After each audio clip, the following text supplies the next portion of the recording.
কেন্দ্রীয় তদন্তকারী সংস্থা এনআইএর হাতে গ্রেপ্তার তৃণমূল নেতা। পূর্ব মেদিনীপুরের ময়নার বিজেপি নেতা বিজয় ভুঁইয়ার খুনে আবারও সক্রিয় এনআইএ। বুধবার আচমকা হানা দিয়ে ময়নার বাগচার গোড়ামহল গ্রাম থেকে বিজেপি নেতা খুনে জড়িত থাকার সন্দেহে এক তৃণমূল নেতাকে গ্রেপ্তার করল কেন্দ্রীয় তদন্তকারী সংস্থা। স্থানীয় সূত্রে জানা গিয়েছে, বুধবার বিকেলেই আচমকায় গোড়ামহল গ্রামে হানা দেয় এনআইএর আধিকারিকেরা। অভিযান চালিয়ে শুভেন্দু ভৌমিক নামে স্থানীয় এক যুবককে গ্রেপ্তার করেন তারা। তিনি কিনা আবার পঞ্চায়েতের সদস্য। রাতেই তাকে হেফাজতে নেওয়া হয়েছে। এনআইএ সূত্রের খবর, বিজেপি নেতাকে খুনের ঘটনায় শুভেন্দু জড়িত ছিলেন।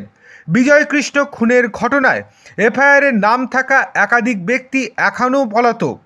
এর আগে গত সেপ্টেম্বরে গোড়ামহলে অভিযান চালিয়ে 10 জন তৃণমূল নেতার বাড়ি সিল করে দিয়েছিল এনআইএ। তবে এখনও অনেক অভিযুক্ত অধরা। বুধবার গোপন সূত্রে খবর পেয়ে অভিযান চালিয়ে তদন্তকারীরা শুভেন্দুকে গ্রেপ্তার করেন। ময়নার বাগচা পঞ্চায়েত এলাকায় গোড়ামহল গ্রামে বিজেপির বুথ সভাপতি বিজয় কৃষ্ণকে 2023 সালের 1 মে বাড়ির কাছ থেকেই অপহরণ করে খুনের অভিযোগ উঠেছিল। মারধরের পর গুলি করে তাকে খুন করা হয় বলে দাবি। তারপর দেহ জলাশয়ে ফেলে দেওয়া হয়েছিল। বিজয়ের স্ত্রী লক্ষ্মীরানী ভুঁইয়া, তৃণমূলের অঞ্চল সভাপতি মনোরঞ্জন হাজরা, তৎকালীন পঞ্চায়েত প্রধান শুক্লাল মণ্ডল সহ মোট 34 জনের বিরুদ্ধে ময়না থানায় খুনের অভিযোগ দায়ের করেছিলেন।